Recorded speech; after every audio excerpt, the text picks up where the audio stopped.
Hola, muy buenas tardes. Estamos acá reunidos de nuevo en un nuevo episodio especial, supuestamente, de Matías 1. Estoy acá utilizando un solo micrófono, por suerte, en compañía de nuestro compañero Gastón. Sí. Nosotros aprovechamos todos estos días lindos que hay, más o menos, entre medio del invierno y entre medio de las ventiscas, para mandarnos un especial un poco, no sé, interesante y diferente a lo que veníamos haciendo dentro del podcast, porque en este caso vamos a hablar de una autora, una mangaka, y vamos a centrar más la charla en las obras que hizo, las obras importantes, las que estuvimos leyendo y nos interesan un poco más, ¿no? Y justo en este caso se trata de una mangaka joven y con muy pocas obras, pero todas contundentes, digamos. Son pocas, pero todas muy de buen nivel y calidad. Son un par, parece mucha cantidad, pero vos te pones a fijar y son cortitas también, ¿no? Es como... Sí. Pero tienen una calidad bastante increíble. Y estamos hablando de Paru Itagaki, más conocida como la autora de Beastars, en todo el globo, en todos los círculos de otaku y también en Netflix, que estuvieron pasando ahí las temporadas, que también recientemente estuvo la temporada número 2, ahí con todas las cosas piolas que tiene. Así que nada, vamos a pasar un poquito, no vamos a hablar de cuándo nació, de en qué escuela fue, de todas estas cosas, sino hablando un poquito de cada una de las obras, y cuando sea competente, digamos, vamos a tirar un par de datos así más relacionados con su biografía. Así que bueno, vamos nomás. Para empezar, hay que decir un poco que el camino de mangaka no siempre es tan así como que pegás obra tras obra tras obra, sino que es más que nada ir luchándola, peleándola mediante one shot, mediante historias cortas. Y esto pasa con esta autora, con Paru, que comenzó haciendo un par de one shot, configurando lo que después iba a convertirse en su gran obra, o por lo menos una de las grandes obras que le conocemos hasta ahora. Se convirtió en Beats Complex, que es la antología que reúne todas estos one shot que configuran, digamos, lo que después se convierte en el universo de Beastars. En un primer momento, Beats Complex son un par de one shot, y después, digamos, con el pasar del tiempo, este universo de animales antropomórficos, que es de lo que se trata, digamos, ¿no? Estos one shot, va tomando más consistencia y se va convirtiendo en lo que en 2016 conocemos como Beastars. Beastars es una obra de manga que dura de 2016 a 2020 y tiene 196 capítulos. Y básicamente es la historia sobre animales antropomórficos en una sociedad dividida entre carnívoros y herbívoros. Pero lo que sería Beastars se centra más que nada en un protagonista que es un lobo adolescente llamado Legoshi o Legoshi, depende que uno quiera decirle. Y nada, es una historia que todos conocemos bastante. Acá dentro del podcast hicimos en los primeros momentos del podcast una reseña más que nada del manga, y después estuvimos viendo ahí que dentro de todo tuvo una recepción bastante interesante, más que nada con su llegada a Netflix. No sé si querías decir algo, Gastón. Sí, que a esto. Estaremos dejando en la descripción a quien interese visitar el episodio en el que puntualizamos la reseña sobre el manga de Beastars, que es donde nos explayamos más, porque bueno, sí, después hemos mencionado y difundido la noticia del anime en Netflix, pero bueno, ya habiendo hecho una reseña del manga, era como muy redundante volver a explicar la historia y analizarla. Muy interesante, ¿no? Lo que es el recurso de los animales antropomórficos, porque bueno, remiten un poco a lo que son, por lo menos para mí, ¿no? Desde mi perspectiva, a las fábulas, ¿no? En donde los animales antropomórficos protagonizaban historias que acababan por dar una moraleja, una especie de mensaje. Y acá el animal, ¿no? El animal antropomórfico, la persona, desde luego sirve como para generar distancia con el ser humano y poder hacer una crítica social. Y por lo menos en Beast Complex, porque yo no leí demasiado de Beastars, hay como, no sé si una especie de moraleja, pero sí un mensaje, una deconstrucción, ¿no? De lo que son los prejuicios, los valores preestablecidos. Desde luego, Beastars, al ser una serie larga, de muchos capítulos, Distopiano ya lo mencionó, 196, si bien tiene una pareja protagonista, que sería Legoshi y la coneja Haru, hay como un gran elenco de personajes secundarios. En el caso de Beast Complex, como dijo Distopiano, son one-shot. One-shot que tranquilamente podrían estar comunicados entre sí, y de hecho en cierta medida lo están. Pero uno puede acercarse a cada uno y tomarlo como historias autoconclusivas, donde los protagonistas suelen ser dos animales de especies distintas. Y para ahondar más en las diferencias, en la mayoría de los casos se ahonda en esta división social porque, bueno, uno de los protagonistas suele ser un herbívoro y el otro un carnívoro. Los mensajes abordados son muy dispares, muy distintos. En algunos casos sí se puede llegar a repetir la temática, que es este temor o esta tensión que se genera por una convivencia que parece antinatural, donde parece que hay un sector social superior al otro, que es una realidad en lo que es nuestra sociedad, ¿no? Como que hay una clase más alta que la otra con más privilegios y que puede poner en mayor peligro a la otra, ¿no? Podemos hablar sencillamente de poder, podemos hablar sencillamente de capitalismo, podemos hablar de lo que es imponerse físicamente, si querés. Querés hacer una metáfora del feminismo y poner a la mujer como el herbívoro y el hombre violento y hambriento es el hombre, sí, también. O sea, esa división, ese binomio te habilita un montón de lecturas, siempre y cuando la puedas justificar, por supuesto. Entonces me parece que, si bien parte de una premisa bastante simple, es muy interesante todas las interpretaciones que uno le puede dar y hasta dónde se lleva lo normatizado de las convenciones sociales en episodios muy concretos.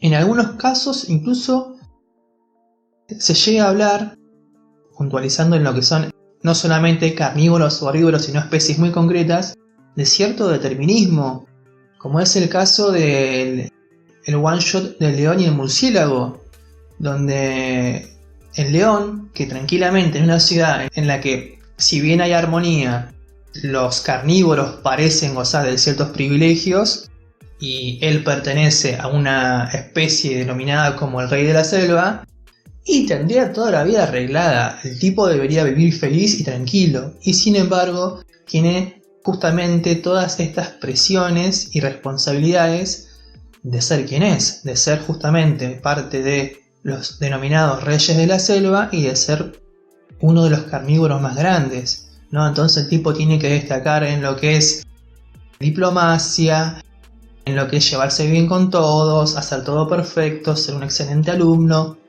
Y por el otro lado te encontrás con el murciélago que, bueno, que está aislado. Yo en un primer momento, cuando me entero de que el murciélago no va a la escuela, digo, y claro, si uno va a la escuela de día y el murciélago viene de noche, ponele, ¿no? Como ya el primer problema, que sería lo más simple. Y resulta que hay traumas, ¿no? Que bueno, que el murciélago perdió a su familia, porque si bien hay cierta armonía, la depredación pasa, ¿no? La depredación es, digámoslo, el símil del asesinato, ¿no? De cometer un crimen en nuestra sociedad.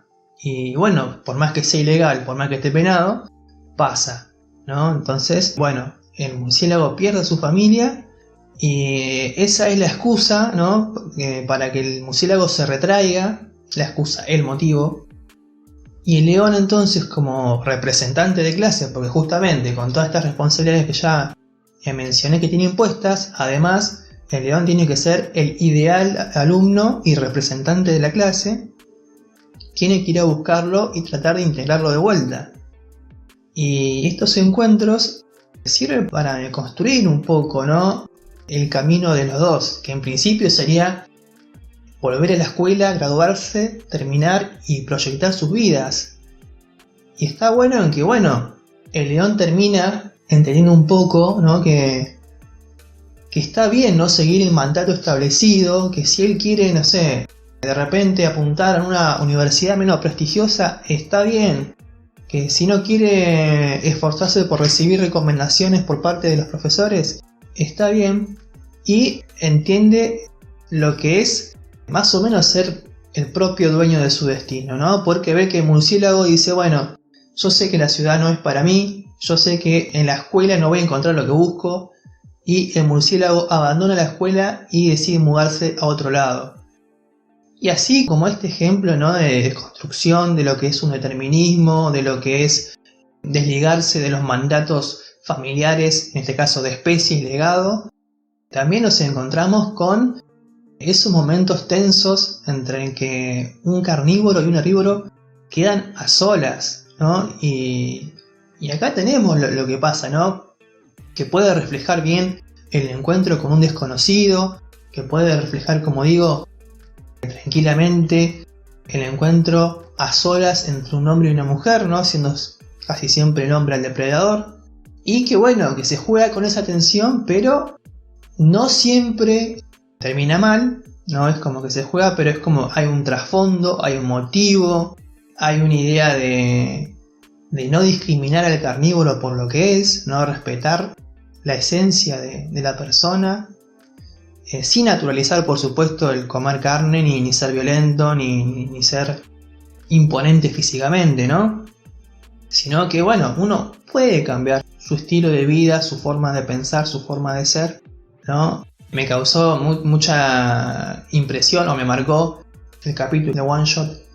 Se ponen a buscar una supuesta escritora que flashean que es una coneja de nieve y que bueno, como herbívora describe los sentimientos de los herbívoros a la perfección y que qué nivel de empatía y que debe ser la mujer más dulce y romántica de la vida.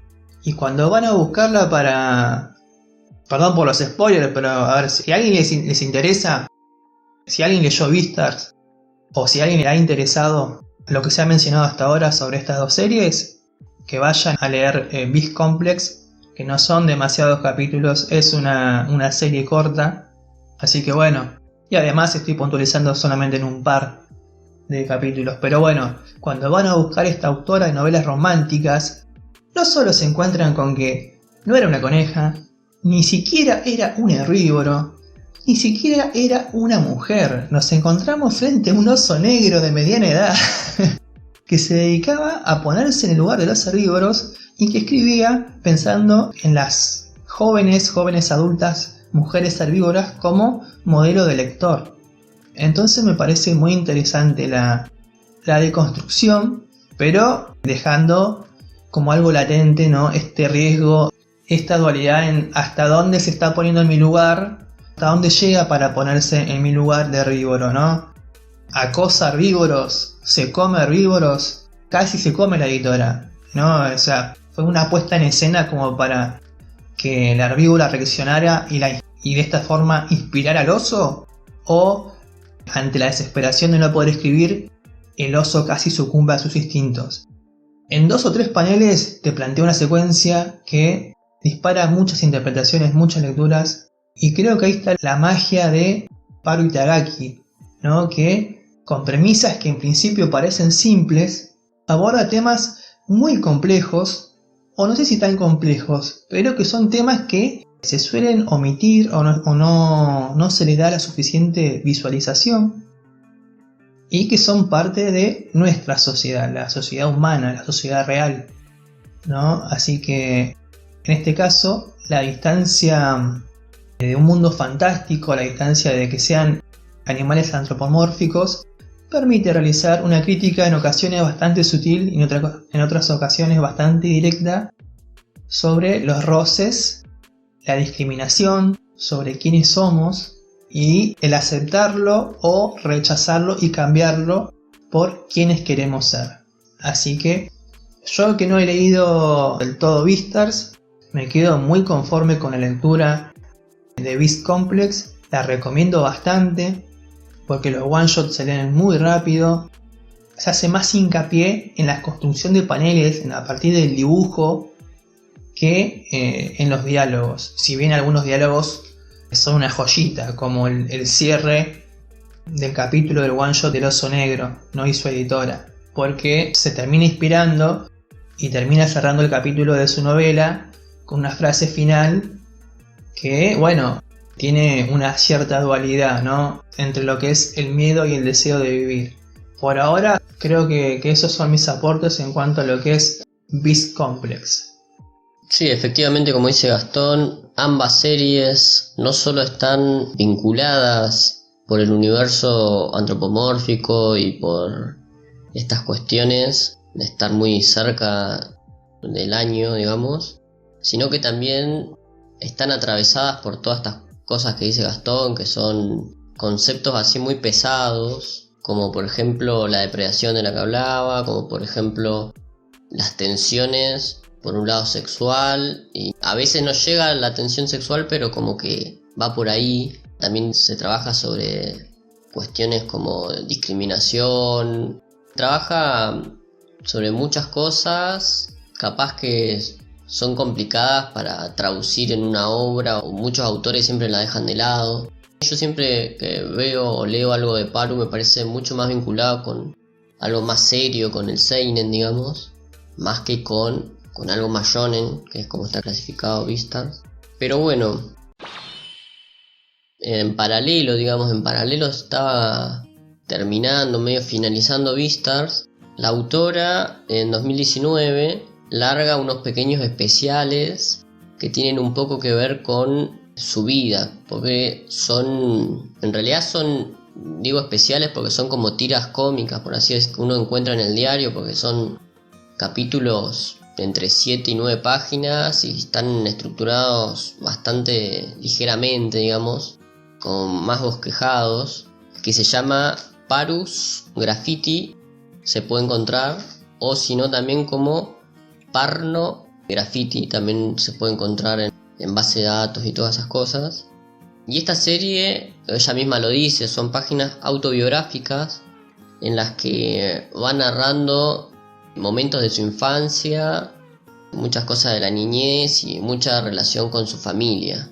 Acá en este caso, esta es una de las pequeñas obras que no están tan vinculados con Beastars ni nada, pero es interesante cómo ella se mira a sí mismo, o cómo ella plantea mismo su familia, y cómo la narración es igual, también un poco medio parecida a las anteriores, pero al tratarse más de algo autobiográfico, es como que está tirado más a sus interpretaciones, a su punto de vista. Y en este caso plantea su familia como la recuerda a ella, que muchas veces dice que la recuerda como que ya pasó mucho tiempo, como que hay cosas que no recuerda tal cual. Entonces solamente pone las partes que ella sí recuerda. Y en esta pequeña obra, que también tiene pocos capítulos, pero no está finalizada, todavía continúa, así que en un momento seguramente la seguirá, y son, no sé, hasta ahora tiene 13 capítulos más o menos, de 9 páginas por ahí, y se ve mucho que ella se crió en una familia de mujeres, porque está, ya la primera imagen que te muestra es una mesa, y está ella, la madre y sus 2 hermanas, y el asiento del padre está vacío.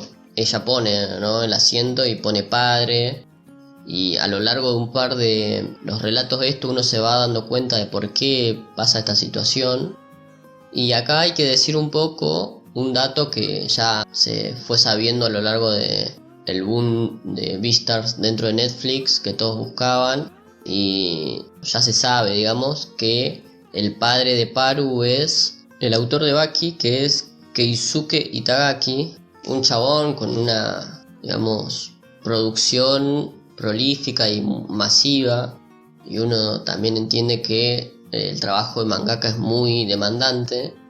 En este caso Paru lo plantea como que el padre vive con ellas, pero al mismo tiempo, la mayor parte del tiempo, digamos, vive en una oficina en donde hace su labor de mangaka, ¿no? Entonces ella, en el relato lo que se muestra es cómo ella vive con todas sus hermanas y su madre, y cómo ella se fue configurando como persona a través de vivir más con las hermanas y la madre.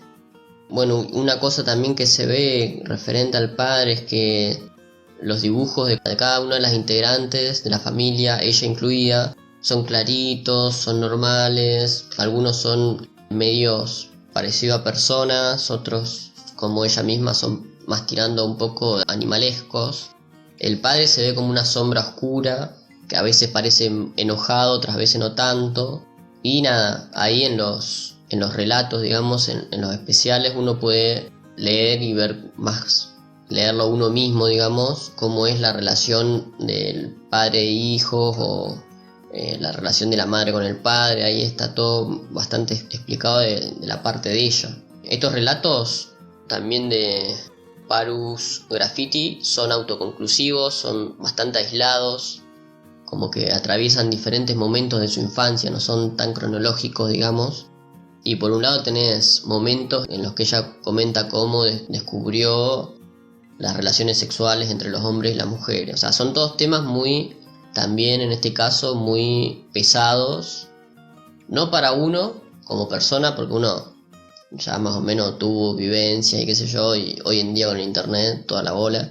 Pero temas pesados si uno lo piensa en un sentido de contextualizando el personaje, una niña que recién está entendiendo los vínculos entre personas, entre hombres y mujeres y qué sé yo. Entonces como que se da ciertos momentos de que uno dice, bueno, a ver cómo maneja este tema, en este caso, por ejemplo, ¿no? Entonces pesado en ese sentido.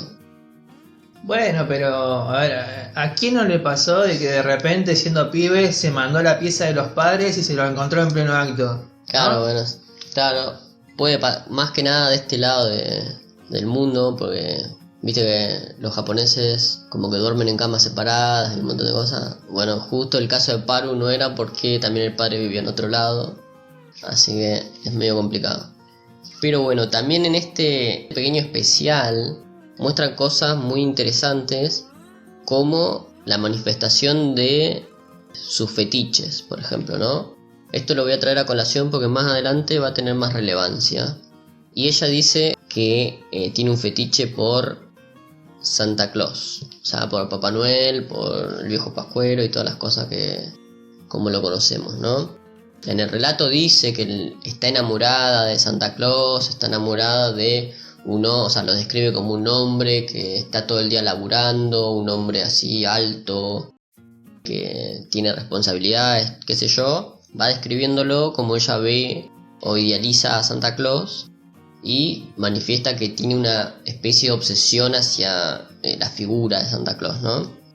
Esto es bastante interesante, no para ahora, pero para más adelante.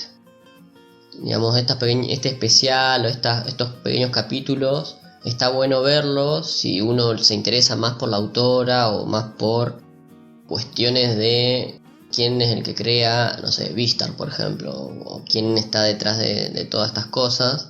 Pero no tiene mucho más que eso. Ella misma dice cuando recién empieza el especial que es más que nada para que la gente que siempre le preguntaba o le hacía entrevistas acerca de su vida personal tenga un lugar donde ir a buscarlo de boca de ella y no de otras fuentes.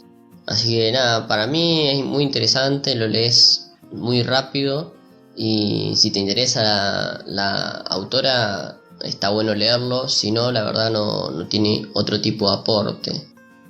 Sí, pero es como un soplo de aire fresco, ¿no? Convengamos que a ver historias de lo que se llama Slice of Life, hay montones. Creo que cambia mucho la predisposición de uno como lector al acercarse a una obra que sabes que retrata momentos de una vida, pero de una vida que existe, ¿no? Con tintes Claro. autobiográficos. Entonces ahí uno pone más atención a los detalles a ver qué Claro. está queriendo decir con esta reconstrucción de vida. Más allá del interés por la propia autora, ¿no? Digo, a ver cómo refleja la misma autora su propia vida y qué perspectiva está creando, porque obviamente si lo crea a partir de su mirada, hay algo muy importante y muy delicado, es que estás condicionando la imagen que creas de tus Claro. familiares a la vista de los lectores, que es lo que generalmente suele incomodar a las familias cuando de repente sale una serie autobiográfica, una serie biográfica de, no sé, Luis Miguel, de Maradona, de Sandro. Sí. Salen todos porque, hey, pero yo no soy así, me pintan como si fuese malo. Es jugado y está complicado, ¿no? Y eso está bueno. Sí, incluso en este caso sucede eso, pues todas las opiniones y miradas de Parus no son tan positivas como más negativas, ¿no? En varios casos, no en todos los casos, pero en varios casos se ve la doble cara o la doble perspectiva que tiene la autora de cómo se los representa a sus familiares. Pero bueno, ahora vayamos un poco más a lo que es más ficción, digamos, ¿no? Porque está bien, lo autobiográfico tiene su cuestión de factual, pero también es medio ficcional en algunos sentidos, ¿no? Pero bueno, ahora pasando a la ficción pura y dura, en 2020 y 2021, Paru trabajó en una historia corta de 9 capítulos, entre 8 y 9 capítulos, más o menos, que se llama Bota Bota. Tiene muchos temas fuertes, pero que trata temas serios, temas adultos, sin ser pesados o turbios. Son temas que uno no conversaría a la ligera con cualquiera, que hay que pensar qué se va a decir y tener una reflexión presente, ¿no? Acá no podemos decir que sea una historia para entretener solamente. Como en obras anteriores de Paru, hay lecturas, hay, no sé si decir críticas, sino señalamiento de actitudes que se aplican en las interacciones sociales cotidianas. Y bueno, desde luego, lo maravilloso de cómo trabaja Paru, por no hablar solamente de dibujo, narrativa o texto, hablar generalmente de trabajo, es que de una premisa simple lo lleva al extremo, ¿no? Para abrir estas cuestiones y llevar a la reflexión. En este caso, la trama en principio se puede resumir de manera bastante simple, ¿no? Sí. La trama es sobre una mujer que en un primer momento te dice no puede tocar la suciedad, no sé, estar en contacto con cosas sucias genera en ella una reacción que la sangre empieza a salirle de la nariz, pero de una manera sin parar, digamos, ¿no? De una manera escandalosa, y es como una condición bastante extraña. Se plantea a ella que por un lado no la deja asistir a lugares sociales de una manera más normal, por así decir, cuando es niña.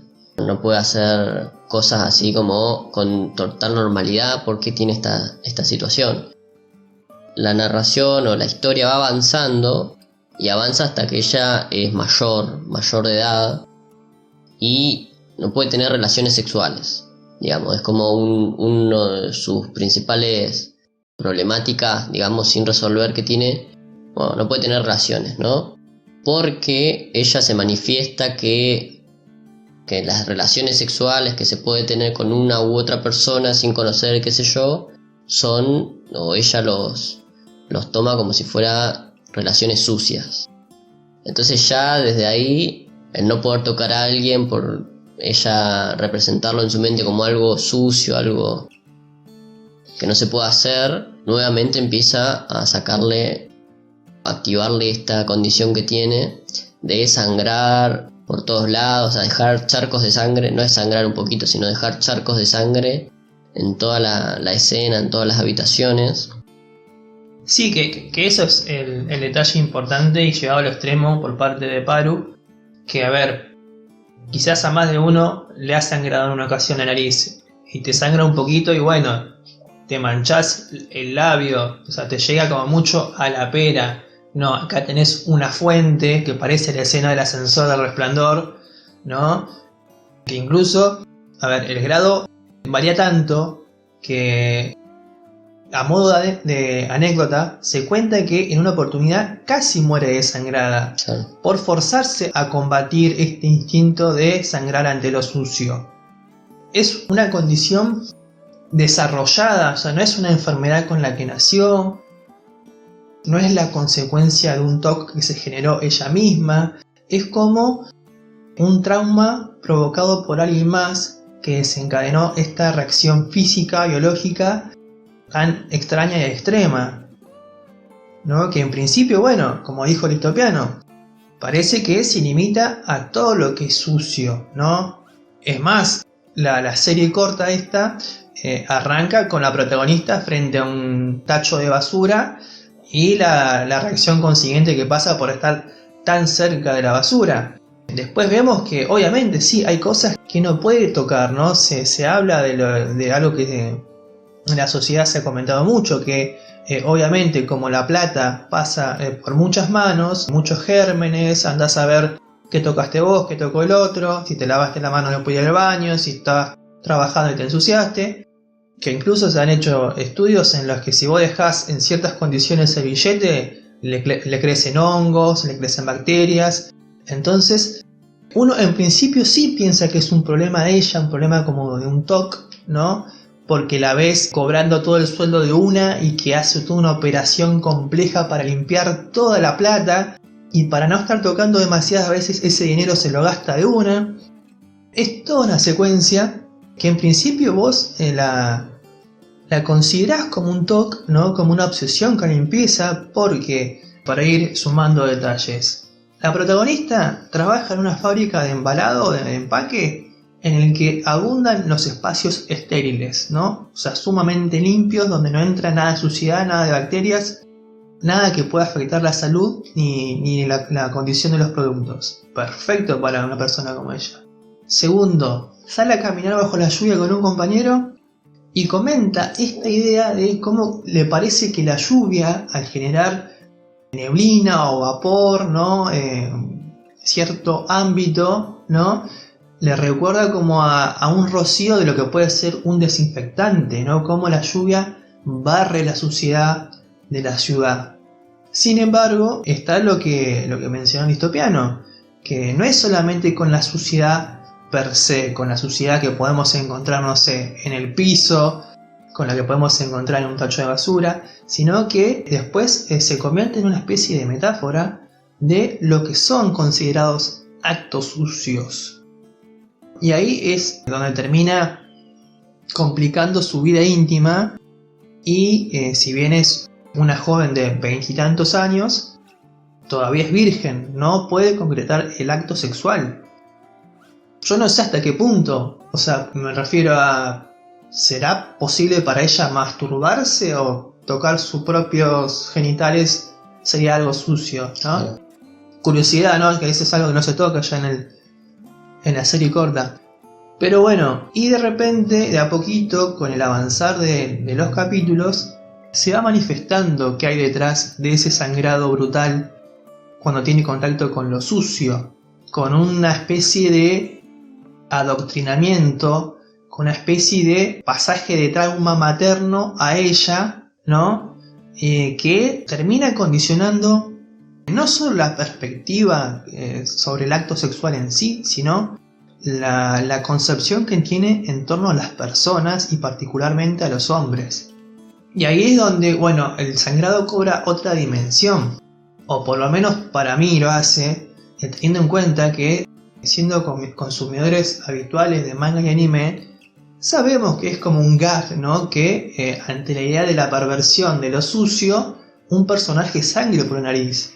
No me parece una reacción arbitraria, fortuita, me parece que es muy concreta, ¿no? Es con intención de parte de Paru Itagaki, que bueno, porque en principio parece absurdo, ¿no? Que ante la basura sangre, pero cuando vemos que muta en esta metáfora con lo íntimo y lo sexual, cobra mucho más sentido. Entonces ahí vemos cómo la transformación lleva a una lectura de las dobles intenciones por parte de las personas, ¿no? Lo que es la hipocresía o lo que llega a ser uno con tal de llegar a intimar con el prójimo. Se llega a diferenciar básicamente lo que es la relación sexual, puramente sexual, de lo que podemos considerar como hacer el amor, ¿no?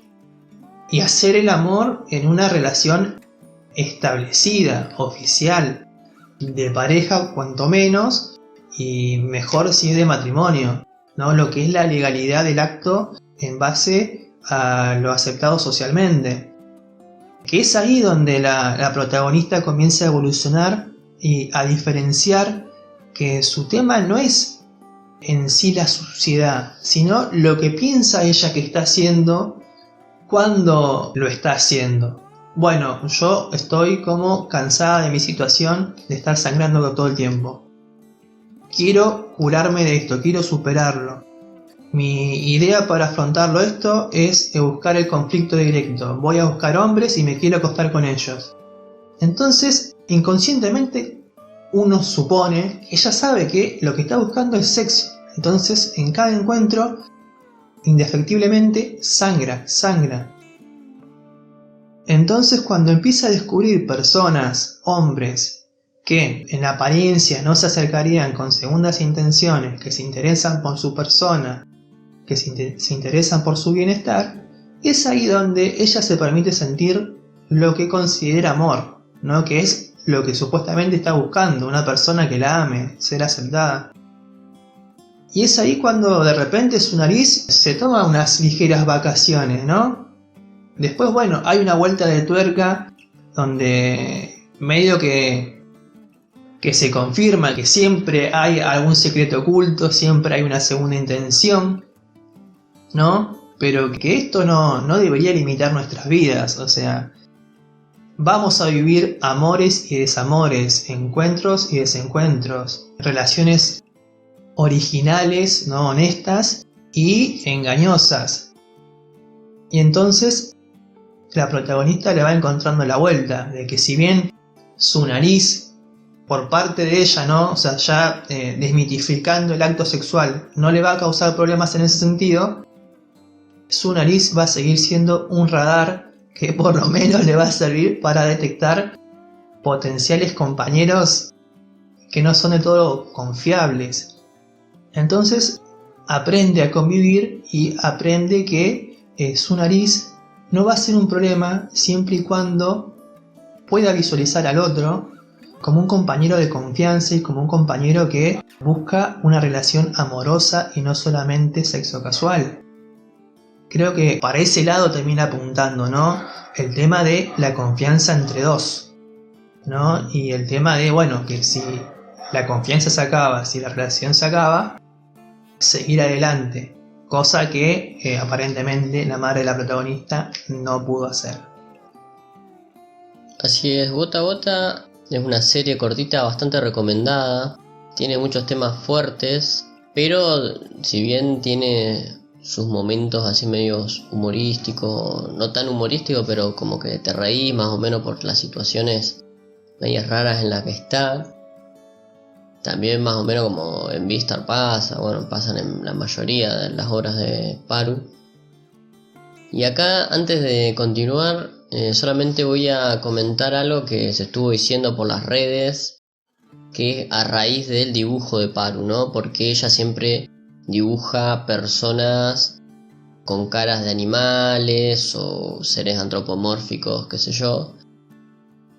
En esta serie, cuando salió, cuando recién se estrenaba, que habían fotos a color de la protagonista, todos decían que las caras que ella dibujaba eran feas y que no le gustaba a la gente. Yo concuerdo en que son extrañas, son medias raras. Por momentos hay ocasiones en las que algunas que otras caras te hacen acordar a personajes más animalescos, con rasgos más animalescos. Pero de todas formas no me parece que sean feas las caras, sino que tiene un estilo más tirando para la animalización. Ella, Paru, también dijo en un par de entrevistas que le dieron que le salía mucho más fácil el dibujar caras de animales que de personas. Pero sin embargo, más adelante, con los que ya vamos a seguir hablando, nos damos cuenta que Paru como que está evolucionando un poco más en el dibujo de las caras. Esto más que nada en los que vienen, ¿no? Pero yo voy a hacer una aclaración, una nota al pie, y esto ya también es una opinión mía. El autor de Baki, digamos, a mí también en un primer momento me parecía que las caras del autor que él dibujaba en Baki eran bastante extrañas, bastante raras, como que tenían cierta forma, o sea, eran como raras, me generaba algo raro. Pero con el paso del tiempo, digamos en Baki Dow, que es lo que se está serializando hoy en día, ya las caras están bastante bien realizadas, ya como que adquirió un estilo el autor, y fue por un lado. Vos si te pones a ver los de Baki primero y los de Baki ahora, son como personajes totalmente diferentes. Está bien que creció y todo, pero realmente hubo una evolución que uno la puede apreciar, una evolución que se puede apreciar. Y en este caso me parece que la autora va a ir teniendo su propio estilo con las caras, y para nada me parece que sean caras feas, sino que es otra forma o son otros estilos o otros tipos de cara, ponerle, ¿no? Me parece, para aclarar, y obviamente todos pueden decir que no les gustan las caras de Bota Bota o de lo que viene después. Pero antes hay que decir que en el mismo año que estaba serializando esto, que estaba terminando Beastars, también la llamaron de la revista en la que está para hacer unos especiales, que es más que nada una antología de especiales que se realizaban con diferentes autores. O sea, todos los autores de la revista estaban involucrados para realizar un especial de la obra Marimashita Iruma-kun, que también ya le hemos hablado, una obra bastante interesante para acercarse. En este caso, Paru también trabaja en un one shot, en un especial que sale en la revista y se puede encontrar como Koushiki Anthology. Para el que esté interesado, yo no la encontré traducida, pero está en inglés y en japonés, por si alguien quiere acercarse al japonés. Le tiramos el dato a Beri Fansu, ¿no? Como Claro. por si la quiere traducir. Claro, puede ser. Bueno, acá, volviendo a Beats Complex, el primer tomo, estos one shot autoconclusivos, se habían hecho en 2016, pero ahora en 2020, en 2021 digamos, después de la finalización de Beastars, Paru vuelve a hacer otra tirada bajo el mismo nombre de one shot.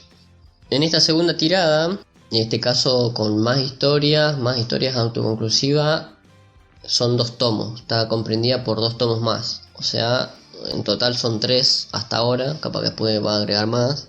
Son 3 tomos, lo que se daría como 19 one shot en total, todos los de 2016 y los de 2021. Y en este caso abordan o expanden un poco más lo que sería el universo de Beastars y lo que sería más que nada más allá del final de Beastars. Porque aparte que hay también en este caso historias autoconclusivas de personajes, también hay una historia que es de Legoshi con la conejita, de lo que pasó después de Beastars. Es como una especie de epílogo que no hay mucho desarrollo, es un episodio aislado de los personajes transitando su vida medio en pareja, que está bastante interesante. Esto más que nada para comentarlo, porque yo la verdad no sabía de esta situación, iba leyendo los one shot y de pronto me encuentro con... Había un one shot que está totalmente vinculado, porque vos a lo largo de los one shot ves vinculaciones con personajes, vinculaciones con lugares, un montón de formas en las que están vinculados las historias cortas con Beastars. El colegio, el mercado Claro. negro, algunos personajes que aparecen de fondo. Sí, hay un montón de easter eggs, digamos. Y en este caso, nada, tiene un par de one shot bastante interesantes, pero obviamente vuelve a la las relaciones interpersonales o interespecies, ponele, entre diferentes especies, entre diferentes, no sé, personajes que tienen diferente clase, diferentes actitudes, qué sé yo. Acá se sigue también expandiendo estas cuestiones. Y después, ya lo ultimito, digamos, lo más reciente, recién sacado del horno de Paru, es una nueva historia totalmente bizarra en un sentido de la premisa. En 2021 sale, que es este año, Sanda, con D, que es Sanda, que también hay un juego de palabras ahí, que es una historia nueva, cuenta con 5 capítulos hasta la fecha de hoy que estamos grabando, en donde se narra la historia de Santa Claus. Y esto ya lo habíamos mencionado un poco antes en Paru's Graffiti, las historias estas de la vida de Paru, que ella admiraba mucho la figura de Santa Claus, de este hombre que va dando regalos y felicidad a los niños, que también nace, bueno, de una historia del folclore, digamos, es como tiene muchas otras vertientes. Y en este caso la historia es en un universo, es personas de carne y hueso como nosotros, un colegio, y en un colegio en un año muy alejado, no me acuerdo exactamente, pero era como en el 2050 por ahí, bastante alejado, y te comentan la escasez de niños o la forma de educar bien a los niños, como que hay más control en las escuelas de niños, y te va contando ciertas situaciones. Y en un momento de la historia, porque también va bastante, es progresiva la historia, no es que de una te plantean la premisa, sino que va avanzando y vos vas descubriendo cosas, te vas asombrando con las revelaciones, y ves que en un momento se dice que Navidad ya no es la misma y que Santa Claus ya no existe, como que desapareció, en un momento desapareció, entonces la Navidad ya no es igual, no se vende tanto, muchos no la festejan. Pero hay una vuelta de tuerca en este sentido, que uno de los personajes, que es un niño, de pronto se da cuenta que es un heredero de Santa. Y acá ocurre una transformación, que el niño de pronto se transforma en el viejo pascuero. En el viejo este del saco rojo, que en realidad aparece en bola, o sea, aparece en calzoncillos, el pibe transformado en abuelo. Parece abuelo, pero yo lo veo, es adulto, digamos, no parece tan viejo. Pero se transforma prácticamente en pelota en medio de las clases, las escuelas. Acá un dato que quiero aportar así como, no sé, un detalle solamente. A ver, sí, no aparece un anciano como lo imaginamos, no sé, de 80 años y barrigón, como es el Santa de la cultura popular. Sí. Es más como un, no sé, un Joseph Joestar, que vos lo ves de 60, 70 y lo ves todo hecho un sugar daddy. Sí, es un Santa bastante ayornado, bastante fit, un Santa a la moda, digamos. Y nada, la historia, por eso decía yo en un primer momento que me parecía, si vos la leías, un poco bizarra, en el sentido de que un niño es heredero de... O sea, hay como una línea de herencia de los poderes, de poder transformarte en un Santa Claus. Y nada, hay ciertas situaciones del por qué este niño descubre que él era un heredero de Santa, y otros 2 niños que están ahí en el mismo aula se ven enredados por ciertas circunstancias y por ciertas motivaciones, se ven enredados en el camino de el Santa. La trama, digamos, no está del todo definida todavía, porque son pocos capítulos, pero va para un lado de un Santa con poderes, que tiene más que nada poderes bastante del lado más fantástico, así que yo creo que va a ir también mucho por el lado de la acción. Tranquilamente, en lo que es Sanda, si bien hubo un par de escaramuzas con algunos personajes, es ir presentando muy poco a poco detalles de la construcción del mundo, que como mencionó Listopiano, es un mundo en el futuro en el que las condiciones están lejos de ser ideales. Entonces Uno entra a la serie confiando en lo que es la narrativa de Paru Itagaki y entra con un pacto de verosimilitud. Entonces, por más de que hay cosas que no se explican en una primera instancia, pero como dijo Listopiano, el primer capítulo no te presenta toda la historia de una, pactás y decís, bueno, esto no tiene sentido, esto es muy fantástico, pero confías en que de a poquito te lo van a ir explicando. Y efectivamente, de a poco lo van explicando.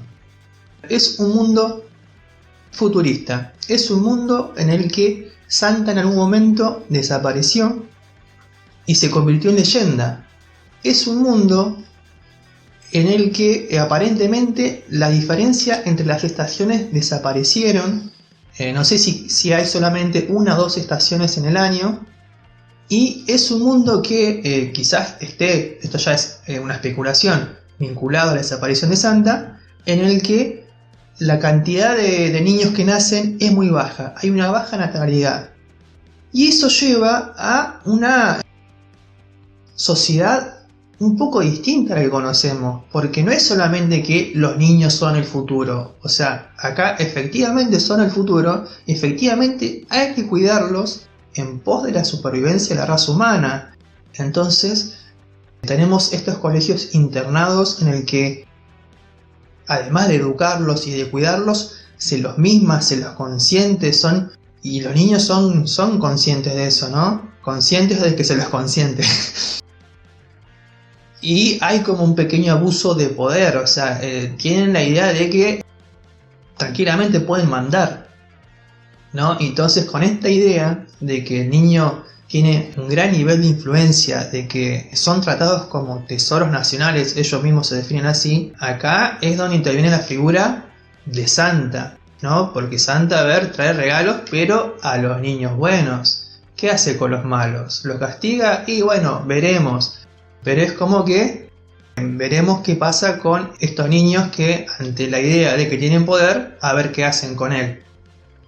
Y sí, Santa tiene como un set de habilidades muy especiales, algunas acordes con la mitología del personaje y otras, bueno, media sacada de los pelos, ¿no? Así como, bueno, nos vamos encontrando con, como dijimos, ¿no? Una sociedad medio invertida en la que se prioriza a los niños, sin embargo, por detrás, los adultos es como que se están haciendo los tontos. Es como que mueven los hilos de la sociedad por detrás, como debe ser, ¿no? Se muestran como personajes que no son de fiar, generan mucha desconfianza. Sin ir más lejos, la figura del director de la escuela donde están los personajes, y eso solamente voy a decir para no entrar en spoiler. Y se va dando detalles de a poquito de que los adultos algo han hecho para provocar muchas de las cosas. Si no es la desaparición de Santa, algo tiene que ver con la baja natalidad. Y bueno, algo más ha pasado que ha llevado a que sea una especie de distopía. Que se habla de una crisis económica muy grande. Se hablan de edificios que han sido abandonados, que negocios que ya no son negocios y funcionan como otras cosas. Hay negocios familiares de los propios estudiantes del colegio que se están viniendo abajo y que se desesperan, que no saben qué hacer para cambiar la situación. Y sin embargo, a pesar de que parece que es un mundo muy desesperanzador y que la reaparición de Santa vendría a significar una nueva esperanza, sobre todo para los niños, que pueden vislumbrar el cumplimiento de deseos, la entrega de regalos que no son solamente objetos materiales, sino cosas mucho más significativas e importantes, la esperanza de que quizás la economía cambie y sus familias puedan prosperar. Acá nos encontramos entonces con niños muy conscientes de la realidad de su entorno. Sin embargo, esta promesa de cambio hacia una sociedad mejor ya se ve amenazada cuando vemos que, por alguna razón, los adultos quieren acabar con Santa antes de que afiance su presencia en el mundo. Así que acá tenemos, ¿no? O sea, de vuelta, una idea muy simple, ¿no? Es como, bueno, un pibe se revela como el nuevo Santa Claus, Papá Noel, viejo pascuero, y vos decís, bueno, no sé, qué sé yo, se irá a poner una base en el Polo Norte y a repartir regalos. irá viendo si un nene es bueno o es malo, ¿no? A ver cómo se portan. Y de repente sale un complot de los adultos en un mundo distópico por el que, no sé, dominio global como siempre, ¿no? Entonces la imaginación de Paru, con esa capacidad absurdamente asombrosa de llevar una premisa al extremo de el absurdo, ¿no? El sinsentido, pero un sinsentido muy entretenido y que siempre da lugar a una crítica social. Así es, así que nada, hemos transitado todas las obras que hay hasta ahora de Paru, por lo menos que se conocen, que hay, digamos, en la internet, así que todo muy recomendado y ya tienen cosas para leer. A lo mejor en algún momento vayan a sacar más anime de Beastars, ojalá vayan a animar alguna de estas obras que hemos hablado acá, también estaría bueno, pero por lo pronto hay mucho para leer, así que nada, gracias por estar ahí escuchando este especial dedicado a esta increíble autora. Saluditos, sí, Gastón. Así que nada, un saludo para todos, gracias por estar, gracias por escuchar, espero que tomen en cuenta nuestras recomendaciones. Y si no llegan a leer nada, pero nada de Paru Itagaki, bueno, tengan cuidado porque Papá Noel los va a visitar y los va a castigar. Claro, pero bueno, nos pueden encontrar como siempre en @Mateas en Twitter y nuestras plataformas. Si ya te cansaste de YouTube, podés también escucharnos en Spotify y iVoox. Así que nada, adiós.